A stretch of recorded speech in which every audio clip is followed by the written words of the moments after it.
Hello once again, everyone. Welcome back. So I wanted to go ahead and do a little bit of poleaxe content because here at the school we're really using this year, 2024, as a big armor focus. So expect some more armor content, and I will probably finish my harness series soon. But when it comes to the armor weapons that you'll use, axe is one of my absolute favorites. And it can be a bit difficult for people to get into because axe is one of those that it doesn't negate armor, but it does very much inform your kit.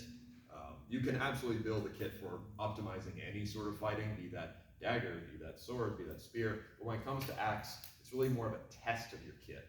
Is your kit strong enough to withstand the axe, and can you effectively wield the axe while wearing your kit? But either way though, that's not what this video is about. This video is instead about some basic stuff that every time I always take someone into getting into axe, this is the first couple things I tell them, and it really does go a long way to making this seem a little bit more approachable and a bit simpler. And for this as well, this is non-systematic advice, so don't be surprised if you see me switch grips or do things that may not necessarily line up with one particular source. So, firstly, let's talk about range. This is a big one. You're going to see a lot of people trying to tray this like whack-a-mole, right? Trying to hit from all this far away or stupid nonsense like that. Don't do that. One, it's not safe. And two, that doesn't do you any good. Trying to strike from all the way out here by choking up on your axe, sure, I'm not saying you can't get good at it, but when you miss, your axe is always going to go down to the floor, and then you're wide open. Instead, give yourself a nice 50-50 on the axe, regardless of which grip you use. And from there, we will build our range. So, the first range we're going to talk about is if I can stick my axe out and just touch. So that's just opening, touch. You're in range to hit without stepping. So if this end of the axe can touch, this end of the axe can touch. Meaning that then when I choose to strike, this is when I'll do my triangle steps. So there's no reason for me to get any closer at this point. If I do that, now I'm in the danger of hitting with the haft, or even if I do hit with the head, if it is blocked, I'm now in too close a distance to strike again. I will have to wrestle. So instead, if I'm going to move my feet, I make sure I'm stepping up to the side with my triangles. This then gives me that nice strong strike, and if I need to, I have plenty of room to bring back my other end and work from there. So that's distance one. Your tail can touch the head. Distance two, a little further from that. That's where if I just lift, my tail can't touch the head, but if I instead take a small advancement of my lead foot, I can. If you're in this distance, this is where you'll pass straight forward with your attacks. The reason I say straight forward instead of doing a triangle step again is because I couldn't reach like this. So if I do a triangle, I might still hit, but I'm not getting that good hit. We'll talk about that again in a second. So again, lead a foot, I'm clear to step straight into it. Now, brief aside, let's talk about good hit versus hard hit. You can hit hard, and it does nothing. The goal for striking with the axe is not to try and, just pure whack. It's about getting everything hitting densely on one spot as much as possible. That's how you'll feel it even through the heaviest helms. Versus if you just swing hard, there's a myriad of things that can happen. For example, that hit here and then turn and end up landing flat. That lost a lot of power and a lot of sensation. You want to make sure that when you strike, everything is going straight into that one dense point. That's how people will know. Now, so we've got our two ranges so far, where you can touch without moving your foot, where you can touch while moving your foot, and then beyond this, no reason to ever strike from here. If you're this far away from the opponent, you shouldn't be throwing any blows. You should instead be playing around with the tail of your axe and keeping your axe high. If someone does try to cut at you from all the way out here, you're free and clear to defend against it without much worry. And this is usually where you'll fight people who are choking up. They'll think that they can hit you clearly from how far away they are, but they can't strike with good accuracy and they can't strike with good control. So all you need to do is wait for that strike to come down, deal with it in some way, shape, or form, advance up under it as they try to recover, and you're free and clear to throw your blow. Now, let's also talk a little bit about the next rule, which is no takesies, backsies. So, when it comes time to moving under that gauntlet, because I'm a relatively tall guy, I have a good reach, but when it comes to axe, pretty much everyone ends up a little bit equalized. What you're looking for here is when I move forward, I will have the temptation to bite on things, right? So as I move up, someone might twitch their axe, and I feel inclined to lift my axe above my head. The worst mistake you can make is then try to bring it back down. And, oh, he didn't strike, let me pull this back down, because that's when you're going to get hit, and you'll never be able to react in time. You won't be able to, but I can do a full new action. It's not going to happen. Instead, trust in the fact that when you're advancing up against someone, you're making a shape that they have to get around. Yes, they can strike your lead hand, but one, not necessarily that hard of a target to void, and two, if they want to try and strike around this shape and hit me hard, they have to get through both my arm and my haft. I'm pretty safe here. By putting it up there and then keeping it up there, yes, you have shown a bit of your hand, but this is still a position you can work from. Which is why a lot of the time when you're playing, especially moving tail first, right? This is one version of the guard, this is another version of the guard. Basically, relax or extend it. So if I find myself moving forward and anything has to commit, no problem. Leave it there, see where they go for it. If they go around, no big deal, can deal with that. If they try to blow through, no big deal. I've already put my defense up there. If they hesitate, there's your strike instead. So don't take it back. The only time that rule will be changed is if you put your head forward. This also kind of rolls into rule number 3.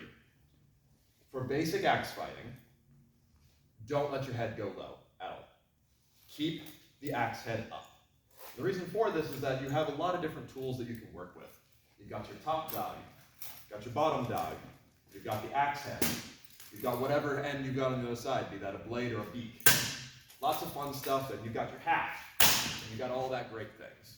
But most people respond, pure default, to your axe head and the threat of it coming down.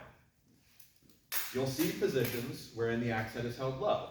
For example, here, or another example might be here. These are fine to move through, but if you start trying to play with your axe like it's a spear, the other person with the axe is going to make the calculation of, yeah, thrust is scary, and without a doubt more deadly, more effective, but if I swing this, you're going to react to it, and I don't have to be afraid of you attacking me anymore. It's just a higher tier threat. So, keep your axe head up as much as possible, which then leads into you playing with your tail more anyway, which is good. This is just me being in an overhead guard and still doing everything you want to do from down here, but while also holding the threat of being able to bring that cut down, which will get people reacting to you. If you find yourself in a situation where your axe head has to go low, so for example, maybe I threw my axe head forward and they fell back away from me. Yes, little things I can do, try to find a thrust, what have you. My immediate next priority should be working on getting myself back to effective range and loading that axe head again. Because once I'm here, one, I'm nice and far away, so he's not going to be throwing any blows at me. And two, he's afraid of me. He can't ignore this. As long as you work under that, intent, even if you get parried or what have you, you're always making yourself safe. Now, the next thing you need to look at when you're playing around with that sort of idea of keeping your axe high is how you move through your strikes. Basically, if I approach and throw my strike forward, and for this I won't step, how do I get it back? There's a couple different options. Option number 1, you strike and make good contact, lift your axe, retreat. Option number 2, you strike and it is parried. It's going to get parried in one of 2 directions. They'll meet your axe, in which case you don't want to be playing there because now your axe heads are stuck together. Hold the axe back, kick the tail forward. That brings your axe back up, covers you while you do so. Option 2, they parry your axe off to the sides. They make your axe skip. Your best bet is to do like we did before. We're going to move through the axe going low to get ourselves back up to high as we retreat. Here's that again. I strike, gets knocked to the side, cover, cover. Alternatively, maybe you strike and it kind of sticks in. So I throw my strike, boom, and we're stuck up close. Use the tail to clear. Come up from below to get that contact, keeping this above your head, reloading for the strike. You either shove them away, or shove yourself away to reload for your strike. So nothing too complicated here so far, really. Basically, all it boils down to is, along with your usual armor fighting, you have the threat of ever-present death hovering over each of your heads. And as long as you can play around with the idea of If I'm out here, I really have nothing to worry about. If I am moving into danger, I need to make sure that I'm confident in whatever I'm doing, either holding my ground, or if I am going to commit something, stand by it so that I don't give them an opening. When I throw my blow, I need to make sure I'm committed at my right range and stepping the approximate amount I need to. And then finally, if my axe head does have to go low, it should be a temporary thing to get me back up to where I threaten someone again. The only thing I'll add to this is, let's talk a little bit about jamming. That's something that I find doesn't necessarily get spoken, well, it does get spoken about a lot in different manuals, but more around the lines of they just say thrust. But jamming is a part of thrusting. So essentially, the best places for you to jam. One, jamming to the head. We'll get back to that again in a second.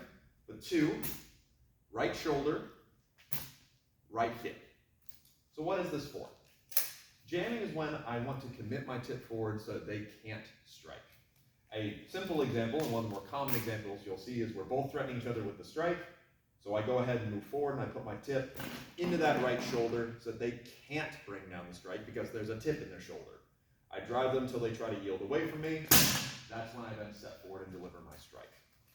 You can do this with either end in a variety of different ways. For example, if I'm here, there's that same jam. The only difficulty now being that I can't throw a strike when I push them away from me, but depending upon the axe you're using, you might be using a more asymmetrical axe, in which case that might be the only poke you have.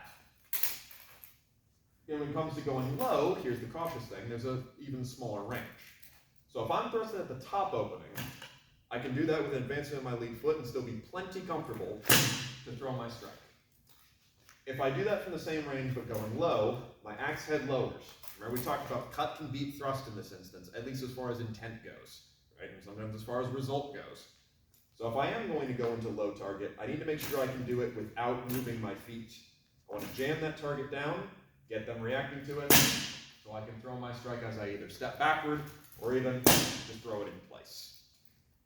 This same idea is also how you'll use your haft, which would just be this, but a little closer, driving up so you don't have their eyes on you, or driving across so you can turn them, what have you. Now, I mentioned briefly thrusting at the face. This is where we also get into more tail use. Regardless of what system you do, you should use the tail as much as you can. The big thing about this is that, yeah, he has a closed visor, and most people you fight with axe should have a closed visor. If they don't, then you probably shouldn't be playing poleaxes. But when it comes to striking at the head with my tail end, what I'm really looking for is to disable their vision. I'm not necessarily super interested in, giving them a knockdown or anything along those lines. But basically, if I can reach out and jam, but I can't for whatever reason, maybe they got too much armor there, or maybe I don't want to risk it, that quick little pop takes their eyes off of me. And depending upon the helmet, that can have more or less of an effect. This one's great for it because I can get into that little indent there and really make their eyes look somewhere else, or more likely get their helmet to move so that they can't see out of their eye slits. You can in particular do this when you're moving out to the side. That gives you a nice little opportunity to obscure a movement to their blind side. Then you gain a clear strike or push them out of the list, things along those lines. So either here, or then the other way is, you'll get people who hyperfixate on your axe and forget about your tail. So that's the first way to do it. Second way to do it is I need to keep my axe high, but I just swing over and I'm striking at the corner, so about here. It's the same idea. I want to get their eyes over there, so that as they're rebounding against that, I get the strike. Basically, I'm loading my axe strike up. So again, boom, just a little pop. You can also do this while moving to the side. Obscure your motion. There's your jam. There's your smack. Same thing over and over again. Now that's a bit on the meaner side, so make your own decision as to whether or not you want to use that. Against most helmets, I find it's pretty easy. Against things more open visors, so some that have just flat faces with a lot of perforation, not as effective. But certainly if you get someone who has a bit of a strip, much easier to do. But make use of the tail. It'll go a long way to helping you out. So that's really all I have for you. Nothing too complicated. Just a couple little bits of advice that can go a long way in making you a slightly more effective axe fighter.